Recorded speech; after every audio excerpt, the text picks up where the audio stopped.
Раньше мне приходилось создавать на заготовках базовые поверхности самыми разными способами. Эти способы хорошо известны всем начинающим столярам, не имеющим фуговального станка.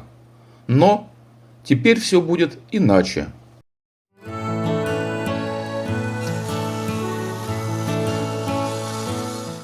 Привет, ребята! Вы видите это счастливое лицо? А причина моего счастья кроется в тех двух ящиках, которые находятся за моей спиной.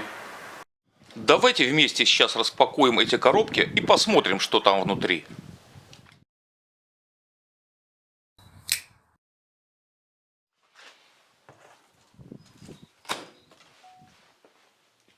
В картонной коробке находилась опорная тумба, постамент, на которую устанавливается сам станок. Мой долгожданный фуговальный станочек Warrior, который я купил в магазине Harvinus.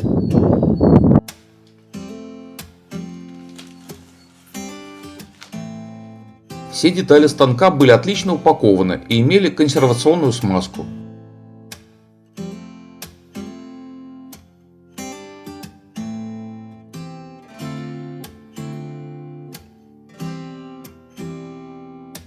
Станина находилась в фанерном ящике и пластиковом пакете.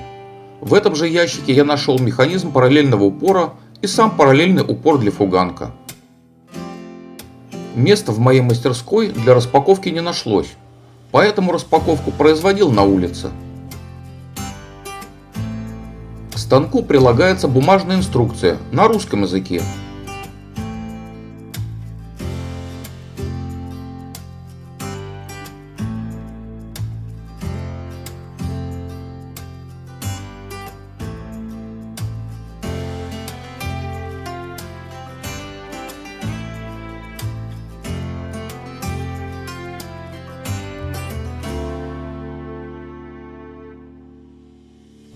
Для проверки комплектности разложил все детали на картонной коробке.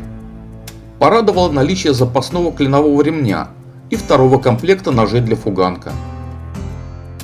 Минимальный набор инструментов тоже прилагался.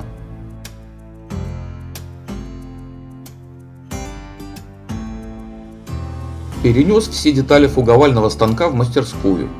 Теперь пора собирать мой новый станочек.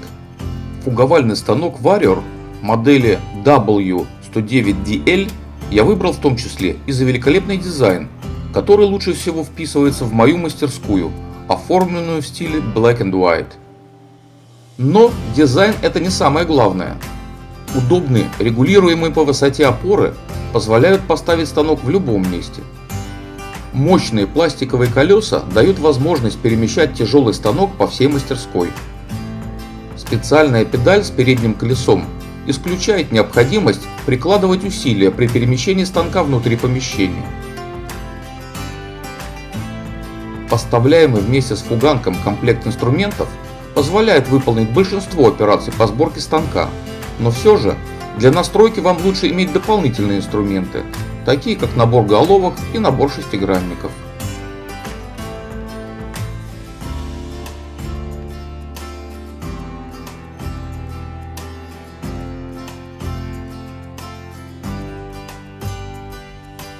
Чтобы снять крышку с тумбы, нужно ослабить два нижних винта и полностью выкрутить два верхних винта.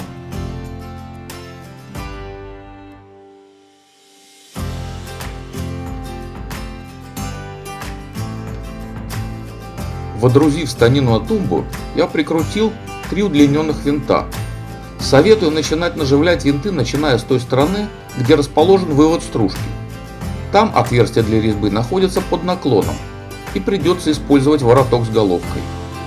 Остальные два винта закручиваются обычным рожковым ключом без проблем. Перед тем как надеть клиновой ремень, необходимо ослабить нужные гайки крепления двигателя и выровнять шкивы по одной оси. Здесь нет ничего сложного. Натяжение ремня происходит под тяжестью мотора. Больше чем нужно вы вряд ли сможете натянуть, а вот слабая натяжка весьма нежелательна.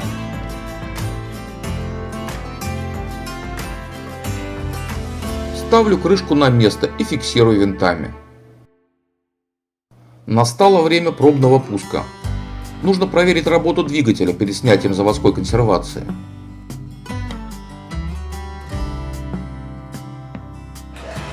Есть контакт. Асинхронный двигатель мощностью 750 Вт работает очень тихо по сравнению с моторами коллекторного типа. Динамический тормоз быстро останавливает вращение ножевого вала. Очень удобная функция. Плавного пуска нет, но он мне не нужен.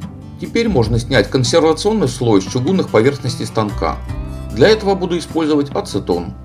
Консервация снимается быстро и легко, но после ацетона на чугуне остается белый налет.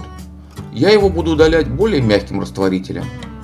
Для предотвращения коррозии чугуна смазываю столы керосином. Если кто-то знает более качественный способ защиты чугунных поверхностей, поделитесь, пожалуйста, в комментариях. Ставлю защиту ремня, а затем креплю салазки параллельного упора. Они крепятся на два болта, которые отвечают за настройку положения самого параллельного упора.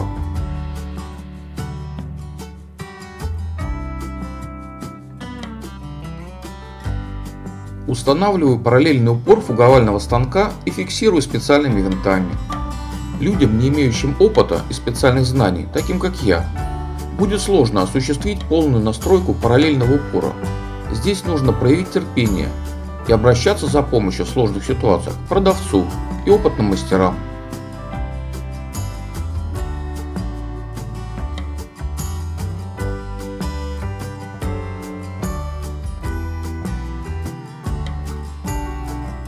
Если после установки параллельного упора у вас получился вот такой перекос, то для его исправления нужно ослабить прижимные болты, выровнять упор и снова затянуть болты. Далее я выставил упор под углом 90 и 45 градусов. Прикрутил рукоять упора и маховик регулировки принимающего стола. Сборка и настройка фуговального станка завершена. Теперь нужно что-нибудь построгать. Взял кривую доску ясеня с ярко выраженной свелеватостью. Лучше подопытного не найти.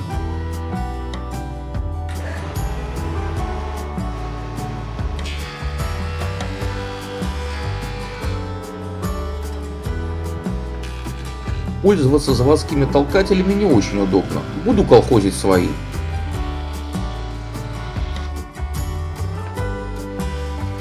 Съем выставил около миллиметра.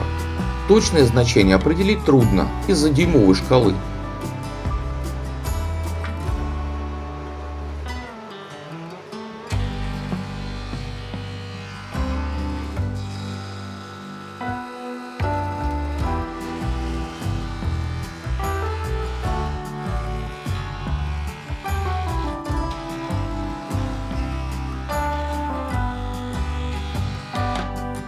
Выровнял пласт всего за пару проходов, также и кромку.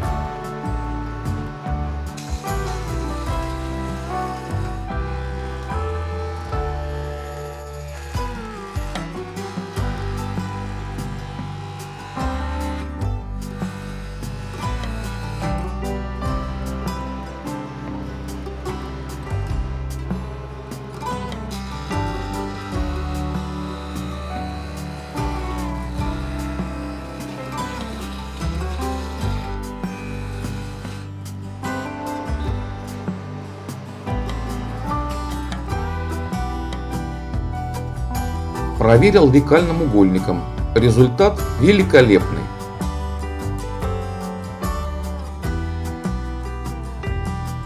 Напомню, что свой фуговальный станок Warrior 109DL я покупал в интернет-магазине компании Harvey Roos. О своем выборе я не пожалел, так как в этой компании умеют, а главное хотят разговаривать с покупателем. Перед покупкой станка я завалил вопросами продавца и получил от него полные и исчерпывающие ответы. Я очень доволен своей покупкой. Деньги потрачены не зря. Теперь моя работа будет значительно легче и приятнее.